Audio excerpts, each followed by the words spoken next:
Yeah, jabronis, it is a Verd back with you again. Welcome here to our Week 2 team builder for the PMC. Tampa Bay Frogadiers are up against Obo, I think his name is, and the San Jose Panquakes. Pretty interesting matchup for sure. He's got a pretty solid team, but as you know, the Dingo always has the spicy prep locked and loaded for these kind of matchups. So if you're hyped for this one, make sure you like the video, all that good shit. But yeah, we kick things off here with Fat Queen. Queen was a bit of an interesting build this week. I was tossing up between, and I'm still technically tossing up between two like moveset choices.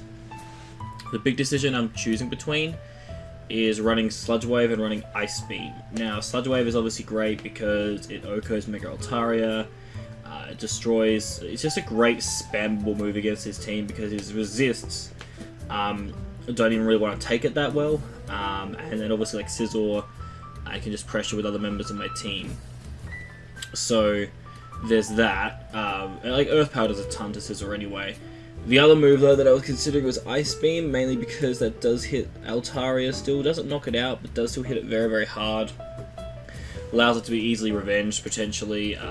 Hits Lando, just kills it, which is super good.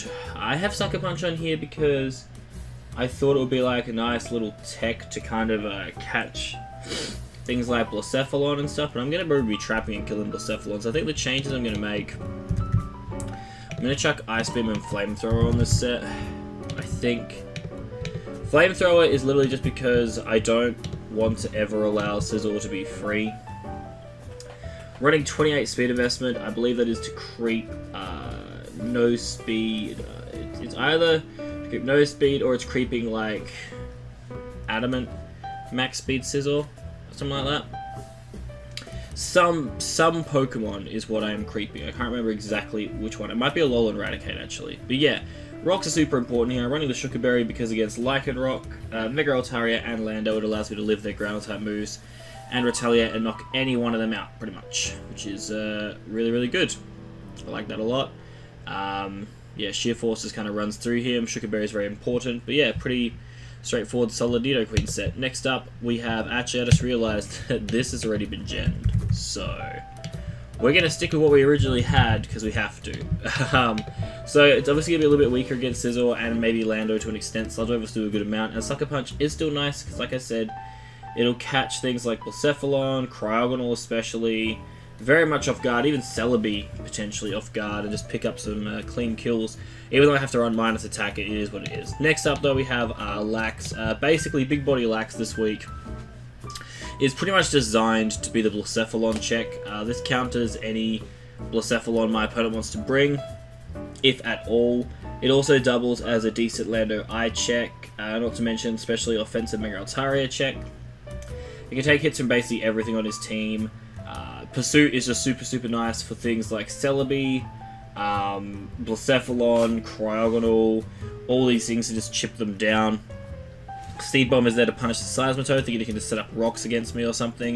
And then I'm rocking Facade because I feel like if potentially his Blacephalon tries to Will-O-Wisp me, and then I can Pursuit it and still chip it down that way, then by doing so, Facade after Blacephalon basically goes down is super spammable against my opponent. Now the one omission of this moveset is obviously that I am not running a fire move for the Scizor. Again, like with the Nidoqueen, I'm lacking a lot of move coverage so far for Scizor, but the Mons at the end of my draft do cover, sorry, not draft, with Team Builder, do cover it a bit better. Like Nidoqueen, I feel is a mon that Scizor doesn't really want to have to deal with anyway. Snorlax potentially Scizor wants to deal with, but I do have switch-ins for that. Basically anything Scizor wants to do against Snorlax, I can just go into my Taunt against, because Taunt is just super good in this matchup. Like, Hurricane is literally just very, very spammable. I know there's a Jolteon, but I also just don't care, because I have a very fat Nidoqueen that can deal with it if need be. Taunt is super nice here, obviously shutting down Mega Altaria maybe trying to roost, it shuts down Celebi trying to do stuff, shuts down rocks from Toad, shuts down hazards from Garbodor. So this is like my designated lead, because I feel like if he leads with Garbodor, I don't really want him getting up those hazards. Even if he did, I could just like defog him away. I've got defog there because of the fact that although I don't really have anything weak to hazards barring Taunt on my team, I know there is an opportunity for him to set up hazards throughout the game, and I don't want it to be the reason why I lose. So if there's an opportunity, me, where it's better to click defog with Taunt to set me up for the win, I'd rather have it there. U-turn's just super nice because I can Taunt turn 1 and then just U-turn, potentially break a Sash on Garbiter, and then go out to like Nidoqueen to pressure.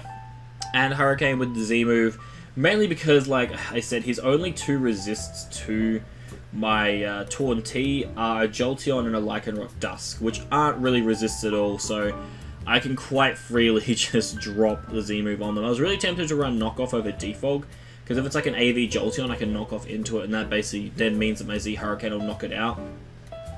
So I decided against that because I know that over time, with Nidoqueen getting up rocks and whatnot, I can just put pressure on the Jolteon. Not to mention, like, Jolteon doesn't really have a good matchup against anything on my team barring Taunt, and the only way I can come in against Taunt is either if something gets sacked off and dies, or if he switches it in hard and hopes I don't click like Hurricane or something. Or I just can click U-turn as it comes in and get tons of momentum, and potentially even go out to this bad boy. So, Hydreigon in this matchup is just super good too. It's another mon where just its spammable moves are fantastic. Like Dark Pulse plus Flash Cannon, the combination of Steel and Dark, like a Bishop just destroys his team. Like, obviously the only mon that really actually deals with this combo of moves is actually, funnily enough, is Alolan Raticate. But I have U-turn as well for that, so I can like chip that down if I need to. I get that nice momentum, but like Modest Dark Pulse does a ton. Modest Dark Pulse into Modest Flash Cannon will knock out Mega Altaria, so that is fantastic. I basically run this Hydreigon with a ton of investment to ensure that Mega Altaria, like I said, with the whole Nidoqueen thing, it prevents it from just getting the setup that it needs, and now I'm kind of wishing I had Ice Beam on Nidoqueen. I may change it before the actual battle, because Hydreigon is designed to kind of bait in Altaria and then just punish it, and if it DDs up, it's fine. I just spam Flash Cannon until it's dead, and then he stays at low health, and I go into Nidoqueen and knock him out with Ice Beam, so that's pretty good. So, yeah, there's that. Roos is just there because, obviously, against things like Jolteon, Celebi, potentially, got to watch out for that Dazzling Gleam, though, Seismitoad, potentially Blacephalon, and even Garbodor, I can get some free Roost off, and this thing can just spam moves for days. There aren't a lot of good switch-ins.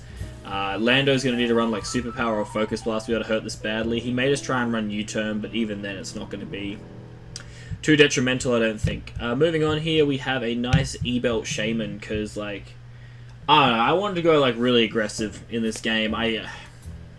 Lately I've been dabbling a bit more in Hyper Offense, and with the PMC being kind of my fun league, I thought I could kind of get away with running some more fun sets, pretty much. And this Shaman is very much that. It has coverage for basically everything on his team. I can just drop a Seed Flare for free. If he goes into Celebi, I can obviously then just HP Fire on the next turn. Same against Scizor. I can Gleam against the Mega Altaria as well as against Raticate. I have Earth Power mainly just there for the Garbodor to ensure that I knock it out. I was contemplating Psychic, but I found that Earth Power is just better because it can also hit like Jolteon, Lycanroc. It means that I don't have to like over-predict on certain turns. I can just kind of click a move and it kind of covers 2 things at once. Like against Lycanroc, I can click Earth Power because it'll hit that, but it'll also catch a Garbodor trying to come in. So yeah, really solid set. It's basically just designed to clear paths in my opponent's team, just to kind of decide like what is the Shaman check and how is it actually going to be able to deal with this Shaman.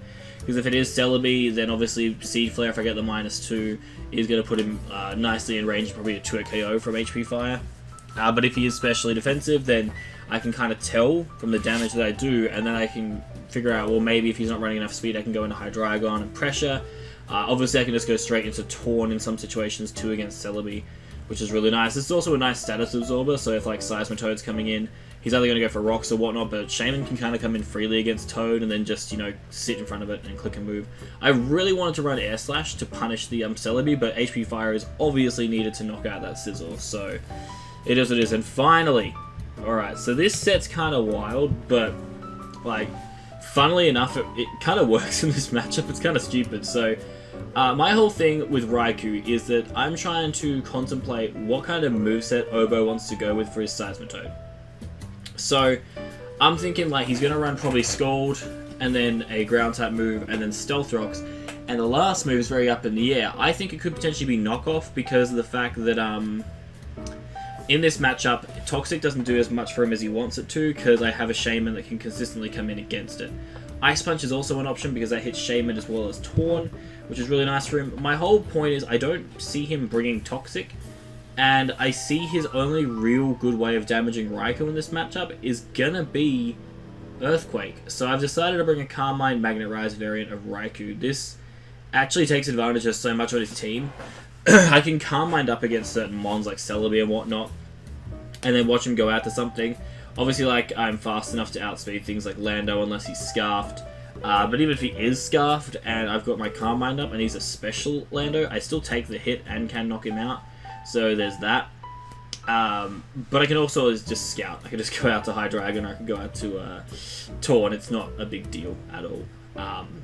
But the whole Magnet Rise premise is that it prevents Seismitoad from actually doing that much against me. And then I can just proceed to Carmine up consistently. HP Ice is there for the Mega Altaria and the Lando and the Celebi, and then everything else just basically just gets Thunderbolted into the next dimension, except for Seismitoad, which, funnily enough, is actually the annoying mon here. If it stays healthy, I can kind of set up on it, but I also want it to be chipped a bit, which is why I've got the Seed Bomb Lack, so I can kind of bring in Raikou, he can try and send in his Seismitoad to do something, and I can just then Carmine. And by Magnet Rising 2 on the Seismitoad, it means that after I kill it, it prevents his Lando from coming in for an easy revenge, which is super nice, and it puts him in a bit of a tough spot as to how he's going to deal with my Raikou. So yeah, pretty fun set. Obviously, like, the big issue with this team, like I said, it's just really aggressive. So if he brings aggressive stuff too, could be an interesting back and forward. I think, you know, with Lax being so fat, I can just deal with Blast and other things on the team quite easily, though. There's a good bit of bulk, but there's also just some great offensive capability. Like, the combination of Shaman plus Hydreigon just rips his team apart. It literally just rips his team apart, so that's really good. Torn can just click a Z move freely against Celebi if it wants to. And, like, whatever comes in is just taking a Z move, so, you know, enjoy. So that's pretty good. And then this Raikou set potentially can just clean late game, because it also, like, 1v1s Jolteon, depending if it has Toxic or not, because I have lefties plus Carmine. I was contemplating running Sub over Magnet Rise, but I decided against it because I thought that in the long term, Magnet Rise is so much better, because if I Sub right, and, you know, like, he goes into Seismitoad, if I can't kill it straight away, then he's just going to EQ and break my Sub, and I lost all that health for nothing, whereas if I Magnet Rise, then I'm losing less health from Scald or from Ice Punch, because I'm not going to do as much as, you know, setting up a Sub would and the recovery from that. So it gives me more turns in the bank to be able to take advantage of things, and it forces him to, you know, play around my Raikou a bit more, and it's probably going to cause some sacks, hopefully. That's the hope. But yeah, that's pretty much the team, guys. It's, like I said, a pretty fun little team. I'm not expecting a whole lot from it, like with the first week team. We ended up winning, but I wasn't expecting a whole lot. Not bringing Mawile. I should explain this. I'm not bringing Mega Mawile because I feel like there are two mons he's going to bring that are going to try and counter Mawile. He's either going to bring like a fully Fizdef Garbodor, which is literally what I've designed my team around destroying, or he's going to bring like a really fat Seismitoad set. Or he's just going to bring a shit ton of offense to the point where Mega Mawile can't really prosper against anything, which is again what I've also expected. Like, he's either bringing fully Fizdef Seismitoad, or he's bringing Garbodor. And either way, this team smashes them. I know it's crazy to think of this team without a Mega Mawile on it, because obviously the matchup's good, but at the same time, it's really not when you think about it, because yes, Sucker Punch spam is super nice against a lot of his team, but there are also some mons that can easily take those hits. Like, he could bring Natural Gift Fire, Scizor, Lando outspeeds, Altaria outspeeds, he can Fire Blast, Jolteon can just Volt Switch around, Lycanroc Dusk can just go for Drill Run, Celebi has Earth Power, Seismitoad, obviously, Blacephalon just clicks, you know, if he clicks Sub as I click Sucker Punch, and then I'm screwed. Alolan Raticate's not really in the equation here, neither is Cryogonal, and Garbodor is actually, surprisingly, a very nice wall to Mega Mawile obnoxious, because, like, Rocky Helmet with Aftermath does just so much chip damage, and it's very frustrating. So I decided to say, you know what, Mega Mawile, you did so well week 1, but you can have a sit on the bench this week, and I'm going to let the other big boys play. But yeah, that's going to do it for me. Hopefully you guys enjoy this video. We'll be playing the game soon, hopefully. Actually, I just realized I'm not playing against Obo, I'm playing against Darude. Yes, but it's going to be a good game. Hopefully we can pull out the W. We'll see. Like I said, it's not really a meme team, it's just very creative building, I'm going to call it. But yeah, I'm the Bird, and I'm out this bit.